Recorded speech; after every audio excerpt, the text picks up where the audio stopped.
नमस्कार मित्रों, उत्तराखंड मुक्त विश्वविद्यालय के कम्युनिटी रेडियो हेलो हल्द्वानी में आपका बहुत स्वागत है। 91.2 मेगाहर्ट्ज के रेडियो तरंगों पर आप इसे सुन पा रहे हैं। मैं हूं सुनीता भास्कर और आज हम बात करेंगे मीडिया के बदलते रुझानों पर।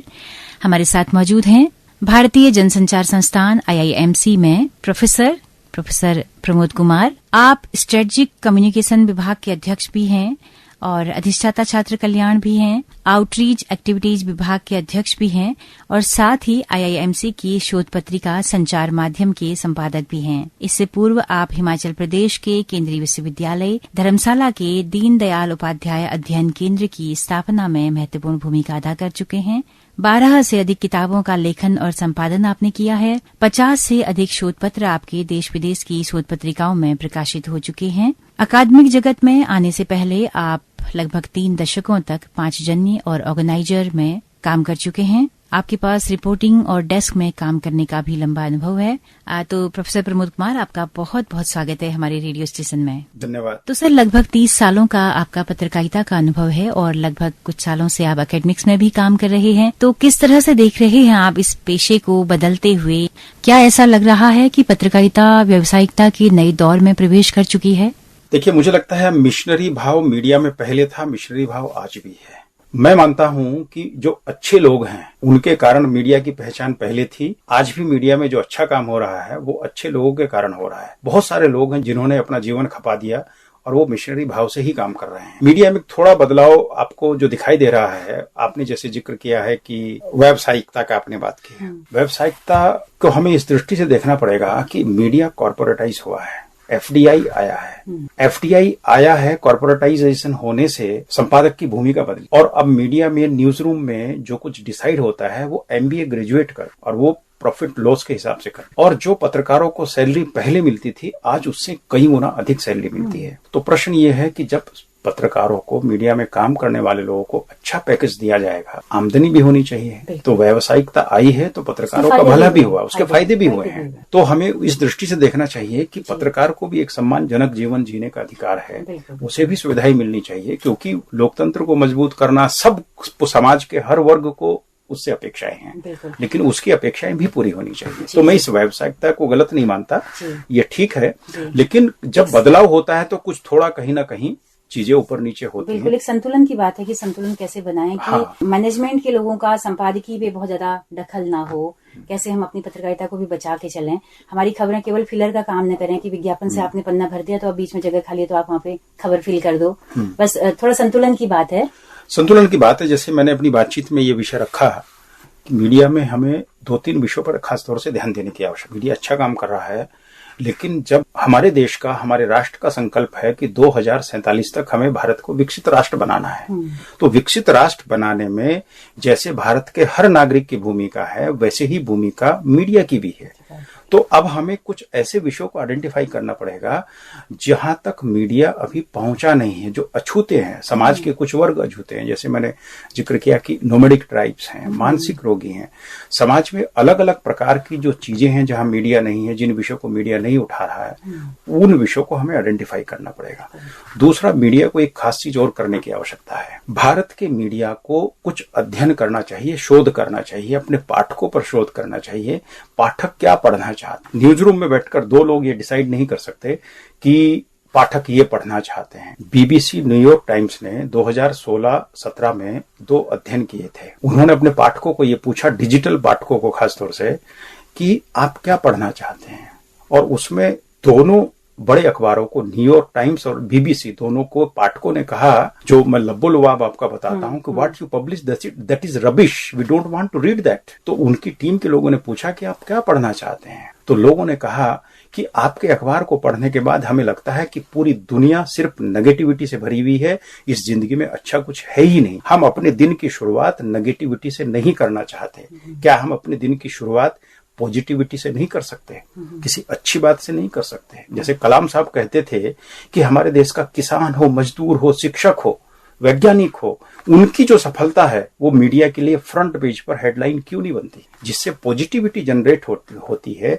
उन चीजों को भी मीडिया को स्पेस देना चाहिए। और मैं आपको बता रहा हूं, पिछले 2-3 साल के अंदर 2 प्रमुख पुस्तकें आई हैं। भारत में नहीं आई, विदेशों में आई है। एक पुस्तक आई है जोडी जैक्सन की, you are what you read, how changing your media diet can change the world around you. एक दूसरी पुस्तक आई है रॉल्फ डॉबेली की, वो कहते हैं स्टॉप रीडिंग द न्यूज। अगर आपको हैप्पियर, काल्मर, वाइजर लाइफ चाहिए तो stop reading the news. Bharat में इस प्रकार का अध्ययन नहीं हो रहा है, यानी जो वर्ग अछूते हैं उन पर मीडिया को ध्यान देना चाहिए। और भारत का पाठक क्या पढ़ना चाहता है, अभी जैसे एक बात कही जाती है, साहब युवा अखबार नहीं पढ़ना चाहते, प्रोफेशनल्स अखबार नहीं पढ़ते। आपने अध्ययन कभी किया है कि क्यों नहीं पढ़ते? अध्ययन करना चाहिए। आपको मैं बताऊं, एक न्यूज पोर्टल है द बेटर इंडिया, आप ओपन कीजिए, इतनी पॉजिटिविटी आपको दिखेगी। और उसकी खबरों की रीच देखिए आप, उसकी व्यूअरशिप देखिए आप, तो इतना बड़ा बदलाव है। पॉजिटिव चीजों को, सकारात्मक चीजों को लोग पढ़ना चाहते हैं, देखना चाहते हैं। और फिर एक बात हमें और समझनी चाहिए, मीडिया के बंधुओं को समझनी चाहिए कि ये देश अच्छे लोगों के कारण चल रहा है, ये समाज अच्छे लोगों के कारण आगे बढ़ रहा है, ये देश अच्छा काम करने वाले लोगों के कारण आगे बढ़ रहा है। जब अच्छे लोग पीछे हट जाते हैं, थोड़ा सा बुरे लोग आगे बढ़ जाते हैं, तो हमें लगता है कि बुराई डोमिनेट कर रही है। जबकि अधिसंख्य लोग, अधिसंख्य काम करने वाले लोग पॉजिटिव ही कर रहे हैं, रचनात्मक काम कर रहे हैं। तो जरूरत है कि मीडिया उनको हाईलाइट करे, मीडिया उन्हें हाईलाइट करे। देखिए, मैं ये सब पॉजिटिविटी की बात करते हुए ये बिल्कुल नहीं कह रहा हूं कि मीडिया को समाज में फैली हुई नकारात्मकता को स्थान नहीं देना चाहिए। मीडिया को देना चाहिए, मीडिया नहीं देगा तो कौन देगा। लेकिन जो समाज में अच्छा काम करने वाले लोग हैं, संस्थाएं हैं, उन्हें भी स्थान देना चाहिए ताकि समाज में अच्छा काम करने के लोगों को प्रेरणा मिले। जैसे मैं एक उदाहरण देता हूं, अगर हमें देश को संपूर्ण साक्षर बनाना है, ये किसी एक व्यक्ति, संस्था का, सरकार का, केंद्र सरकार या राज्य सरकार का एजेंडा नहीं है, पूरे राष्ट्र का एजेंडा है। अगर कोई युवा या किसी भी आयु के व्यक्ति अपने मोहल्ले में ये तय करते हैं कि हमें अपने मोहल्ले को संपूर्ण साक्षर बनाना है, तो इस प्रकार के प्रयासों के लिए मीडिया को चाहिए कि वो समाज को मोटिवेट करे, उनको मिसाल के तौर पर पेश करे, मिसाल के तौर पर पेश करे। और दूसरा, इस प्रकार के अच्छे काम करने के लिए मीडिया कैसे मोटिवेट कर सकता है समाज को, अपने पाठकों को। इस पर पर्यावरण संकट है, क्लाइमेट चेंज है, बहुत सारी चीजें हैं जिस पर मीडिया को काम करना चाहिए। और मैं तो कह रहा हूं कि जब कॉर्पोरेटाइजेशन हो गया, आप कॉर्पोरेट हाउस की तरह काम कर रहे हैं, तो कॉर्पोरेट हाउस में सीएसआर भी होता है। सीएसआर होता है तो सीएसआर एक्टिविटी मानकर ही आप ये काम करिए, लेकिन करना चाहिए, ऐसा मेरा मानना है। बिल्कुल, जैसे हम देखते हैं कि अपराध की खबरें दूसरे पन्ने पर आप लगातार देते हैं, और दुर्घटनाएं तो इतनी बढ़ी हैं आजकल, सड़क दुर्घटनाएं, तो आदमी निराश होता है पढ़ के। उसको दिन भर डरा रहता है कि मेरे बच्चे घर से बाहर निकले तो वो सकुशल घर पहुंचेंगे कि नहीं पहुंचेंगे। नहीं, आप बहुत अच्छी बात कर रही है। देखिए, आप जिस प्रकार की खबरें पढ़ने के बाद आप अपनी गाड़ी लेकर निकलते हैं तो मन में एक भय रहता है। तो ये भय उत्पन्न करना चाहिए समाज में, कि समाज में ऊर्जा पैदा करनी चाहिए हमें। तो आप सड़क लिटरेसी को लेकर अभियान चलाइए, बहुत अच्छा, आप आधा पन्ना उसका दीजिए। रोड लिटरेसी आपने बहुत अच्छा शब्द प्रयोग किया जी। तो ये आपने बहुत अच्छी बात कही सर। तो उसके अलावा सर, आप एकेडमिक में भी इस वक्त पे हैं, और भारतीय जनसंचार संस्थान एक भाई स्तंभ है पत्रकारिता के संस्थानों का। हर एक का सपना होता है कि वहां जाके पढ़ें, तो वहां का कुछ बताइए सर, कि वहां पर भी सामुदायिक रेडियो आप रन करते हैं। आईएमसी में आप देख रहे हैं सामुदायिक रेडियो का? देखिए, मैं मानता हूं कि सामुदायिक रेडियो बड़ी तेजी से देश में विस्तार हो रहा है। 500 सेंटर देश में हो गए हैं, और मैं ये मानता हूं कि अगले 1 वर्ष के अंदर हमारे देश में कम्युनिटी रेडियो स्टेशन की संख्या लगभग 1000 होने वाली है। अच्छा, मुझे तो भारत आपका 300-350 का ध्यान था। 480 के आसपास, 81 थी। अच्छा। इस बार जनवरी फरवरी के आसपास 1000 के आसपास पहुंचने वाली है। और भारत सरकार ने 13 फरवरी को आईएमसी द्वारा आयोजित एक कार्यक्रम में आईएनबी मिनिस्टर अनुराग सिंह ठाकुर जी ने अनाउंस किया है कि कम्युनिटी रेडियो स्टेशन पर जो ये एयर टाइम है, कॉमर्शियल टाइम के लिए ज्यादा उन्होंने परमिट की है, ताकि community radio station financially viable हो सके। आप विज्ञापन से पैसा कमा सकते हैं। आप अगर वेबसाइट पर जाकर देखेंगे मंत्रालय की, तो आपको पूरी डिटेल मिलेगी। तो भारत सरकार बहुत तेजी से इसे प्रमोट कर रही है। और आईएमसी में एक मॉडल सेंटर क्रिएट हुआ है, जहां पर देश भर से लोग देखने आते हैं। आपका सेंटर भी बहुत सुंदर है, और मुझे लग रहा है आप बहुत अच्छे कार्यक्रम भी प्रोड्यूस कर रही हैं। मैं पूरी आपकी जो टीम है उत्तराखंड ओपन यूनिवर्सिटी की कम्युनिटी रेडियो स्टेशन को देखने वाली पूरी टीम को मैं बधाई देता हूं कि आपका कम्युनिटी रेडियो स्टेशन बहुत शानदार है, बहुत अच्छा है। और आपके कार्यक्रमों की जो रचना आप कर रहे हैं, जो प्रोडक्शन आप कर रहे हैं, वो भी बहुत अच्छा है। तो मुझे लगता है कि हमें कम्युनिटी रेडियो स्टेशन को समाज में रचनात्मक बदलाव का केंद्र बनाना चाहिए, क्योंकि समाचार तो आप जारी कर नहीं सकते, न्यूज तो नहीं कर सकते, लेकिन समाज में उत्तराखंड में अच्छा पॉजिटिव काम करने वाले लोगों की संख्या बहुत है। एक नाम मुझे कुछ दिन पहले पता चला था, शायद विजय जरधारी जी हैं, जिन्होंने कितने परंपरागत बीजों का संरक्षण किया है। इतने सारे नाम है उत्तराखंड में जिन लोगों ने अपना पूरा जीवन खपा दिया है समाज में बदलाव के लिए। तो ऐसे जो तपस्वी मनीषी समाज में रचनात्मक काम करने वाले लोग हैं, उनकी सक्सेस स्टोरीज आपके कम्युनिटी रेडियो स्टेशन से जारी होनी चाहिए और उत्तराखंड की स्थानीय भाषा बोलियों में होनी चाहिए। ये बात दिल तक जाएगी। बिल्कुल बिल्कुल, ताकि नई जनरेशन उस बीज को बचाने की लड़ाई में उस लड़ाई को आगे बढ़ाए। ये जरदारी तो बूढ़े हो चुके हैं ना, हाँ, तो उस परंपरा को आगे बढ़ाएं। मैं इसमें एक बात मैं आपको और ऐड करना चाहूंगा, जिसमें कम्युनिटी रेडियो स्टेशन की एक बड़ी भूमिका हो सकती है।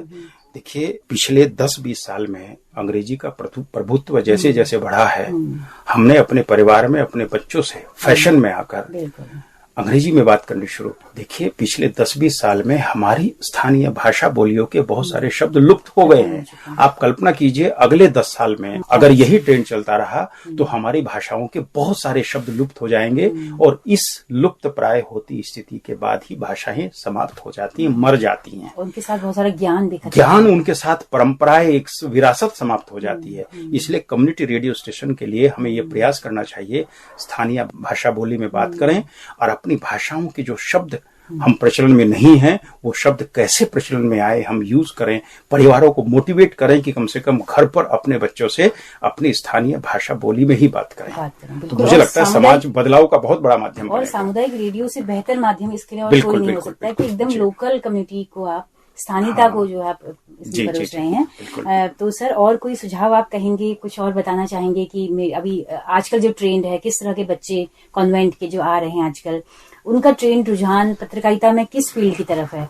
वो पॉलिटिकल समाचार संवाददाता क्यों नहीं बनना चाहते हैं, वो एंकर ही क्यों बनना चाह रहे हैं, या वो कॉर्पोरेट में इवेंट मैनेजर क्यों बनना चाह रहे हैं? देखिए, ये थोड़ा कड़वी सच्चाई मैं आपको बता रहा हूँ। जो रिपोर्टिंग है, मैंने 30 साल रिपोर्टिंग की है न्यूज रूम में। जब से कॉर्पोरेटाइजेशन हुआ है, डिजिटल आया है, स्पीड न्यूज की बात हुई है, ब्रेकिंग न्यूज की बात चली है, तब से न्यूज रूम में काम करने का प्रेशर इतना बढ़ गया है कि पत्रकार बहुत स्ट्रेस में काम करता है, प्रेशर में काम करता है। और आजकल के बहुत सारे युवा वो प्रेशर झेलना नहीं चाहते। ये मीडिया के लिए भी एक चिंताजनक बात है। मैं अभी विदेशों की बात कर रहा था। Business insider, Twitter, New York times, Huffington post जैसे मीडिया हाउसेस ने, जिन्हें हम मॉडल मानते हैं, उन्होंने अपने स्टाफ को रिलैक्स करने के लिए नए नए प्रयोग किए हैं। क्या बात है? जैसे कुछ मीडिया हाउसेस ने अपना ऑफिस ऐसी जगह रिलोकेट किया है जहां अच्छा प्राकृतिक सौंदर्य हो। कुछ लोगों ने अपने ऑफिस में कहा कि आप अगर स्टाफ दिन में 1-2 घंटा सोना चाहता है तो सो जाए, नैप रूम बनाए। और हफिंगटन पोस्ट ने जब नैप रूम अपने ऑफिस में बनाए तो पुराने लोगों ने कहा, आप क्या कर रहे हैं,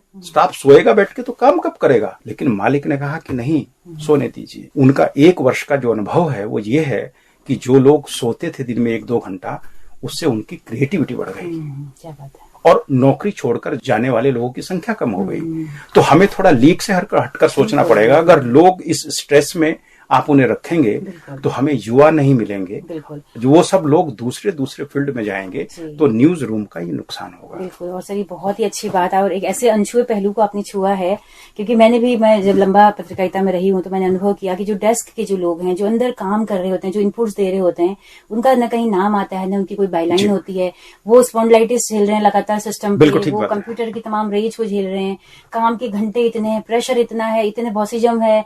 तो ये बहुत अच्छा पहलू है कि उनके लिए कोई नहीं सोच रहा है, उस पर कोई किताब नहीं सोच रहा है। मैंने बहुत लोगों को, हमारे वहीं वीडियो एडिटर है, मैंने कहा प्लीज किताब लिखो, जो आप देखा है ये बाहर आनी चाहिए। बिल्कुल ठीक बात है। इस पर अकादमिक जगत में शोध होना चाहिए। मीडिया के लोगों को भी आवाज उठानी चाहिए। दुर्भाग्य से जो पत्रकार संगठन पहले थे हमारे देश में, देखिए देश में 1950 में जब फर्स्ट प्रेस कमीशन बना था, वो भारत के तत्कालीन पत्रकार संगठनों के दबाव में बना था। उसके बाद हमारे देश में वर्किंग जर्नलिस्ट एक्ट 1955 बना, प्रेस काउंसिल बना, डीएवीपी बना, रजिस्टर्ड न्यूज़पेपर ऑफ इंडिया बना, पत्रकारों के लिए वेज बोर्ड बना, तमाम तरह की सुविधाएं उन्हें मिलनी शुरू हुई। लेकिन वो पत्रकार संगठनों में आज इतना विभाजन हो गया है कि एक संगठन के इतने टुकड़े हो गए कि याद भी रखना मुश्किल है कि कौन सा असली कौन सा नकली। उससे पत्रकार जो एक बदलाव का माध्यम बन सकते थे, पत्रकार संगठन, वो आवाज दब गई है। इसलिए पत्रकारों के हितों के लिए आवाज उठाने वाले लोगों की भी आवश्यकता है। बिल्कुल जी। तो जरूरत है कि जो लंबे समय से काम कर रहे हैं वो अपनी कहानियां भी लिखना शुरू करें। बिल्कुल बिल्कुल। तो बहुत सुंदर बातचीत आपने कही सर, और चलते चलते मैं चाहती हूँ कि जो मैसेज आप दें हमारे तमाम सुनने वालों को, मीडिया के शिक्षार्थियों को, वो अपनी बोली भाषा में आप देंगे तो हमें अच्छा लगेगा। देखिए, मैं सहारनपुर का रहने वाला हूँ। अच्छा। और सहारनपुर की जो भाषा है वो बहुत खड़ी बोली है, और खड़ी बोली बहुत सारे लोगों को अच्छी नहीं लगती, इसलिए मैं सामान्य भाषा में ही बात करूंगा। देखिए, पत्रकारिता के जो विद्यार्थी हैं वो पढ़ें, अगर पढ़ेंगे नहीं तो आप लिख नहीं पाएंगे। और एक सामान्य श्रोताओं को मैं ये कहना चाहूंगा कि हमारी भाषाओं के जो शब्द समाप्त हो रहे हैं, लुप्त प्राय हो रहे हैं, उनके साथ हमारी विरासत, हमारा इतिहास, हमारी संस्कृति, हमारे जीवन मूल्य भी समाप्त हो रहे हैं। इसलिए भाषा का संरक्षण अगर हम करेंगे, अपनी नई पीढ़ी को उन शब्दों को पहुंचाएंगे, तो हमारा इतिहास, हमारी विरासत सुरक्षित आगे पहुंचेगी।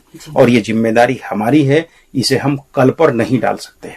ये शुरुआत हम अपने घर से करें, अपने घर में हम अपने परिवार में अपने बच्चों के साथ अपनी मातृभाषा में बात करें। मुझे लगता है ये संदेश मैं आज देना चाहूंगा। जी सर, एक सवाल और रह गया कि भारतीय जनसंचार संस्थान एक कद्दावर संस्थान है, तो और भी जो छोटे छोटे मीडिया संस्थान हैं, हमारा उत्तराखंड मुक्त विश्वविद्यालय में मीडिया पाठ्यक्रम चलता है, तो आप लोगों की तरफ से कोई साझा उपक्रम बनाने की ऐसी पहल होगी कि सबको एक साथ लेकर कुछ अच्छा बेहतर करने की दिशा में? मुझे लगता है आईएमसी के बारे में मैं कुछ अनाउंसमेंट तो नहीं कर सकता, क्योंकि उसके लिए हमारे यहाँ जो डायरेक्टर जनरल हैं, जो कॉम्पिटेंट अथॉरिटी, वही अनाउंस करते हैं। लेकिन मुझे ऐसा लगता है कि हैंड होल्डिंग होनी चाहिए। बड़े संस्थान छोटे संस्थानों के साथ हैंड होल्डिंग करें, जो बेस्ट प्रैक्टिसेस हैं वो शेयर करें एक दूसरे के साथ। कोई अच्छा प्रयोग उत्तराखंड में हुआ है तो उसे आईएमसी फॉलो कर सकता है, आईएमसी ने कोई अच्छा प्रयोग किया है तो वो दूसरे विश्वविद्यालय या संस्थान फॉलो कर सकते हैं। तो ये हैंड होल्डिंग बहुत जरूरी है, इससे एक दूसरे से हम सीखते हैं, और ये सीखने सिखाने की परंपरा हमारी प्राचीन परंपरा है और ये जारी रहनी चाहिए। बहुत शुक्रिया सर। थैंक यू, धन्यवाद धन्यवाद जी। तो दोस्तों, आप सबका भी बहुत बहुत शुक्रिया इस कार्यक्रम में अंत तक हमारे साथ बने रहने के लिए। अगर ये बातचीत पसंद आई हो तो अपना फीडबैक जरूर दीजिएगा। हमारा रेडियो एक सामुदायिक रेडियो है जिसकी पहुंच रेडियो में केवल हल्द्वानी शहर तक है, लेकिन अगर आप दूर दराज पहाड़ों में या देश के किसी भी हिस्से में इस रेडियो को सुनना चाहते हैं तो हमारे यूट्यूब चैनल के जरिए आप इन कार्यक्रमों को सुन सकते हैं। हेलो हल्द्वानी नाम से हमारा यूट्यूब चैनल है, फेसबुक पेज है, इंस्टा अकाउंट है। आपके फीडबैक का बहुत बेसब्री से इंतजार रहेगा। तो प्रोफेसर प्रमोद कुमार जी के साथ में अपनी रेडियो मित्र सुनीता भास्कर को दीजिए इजाजत। नमस्कार। धन्यवाद सुनीता जी।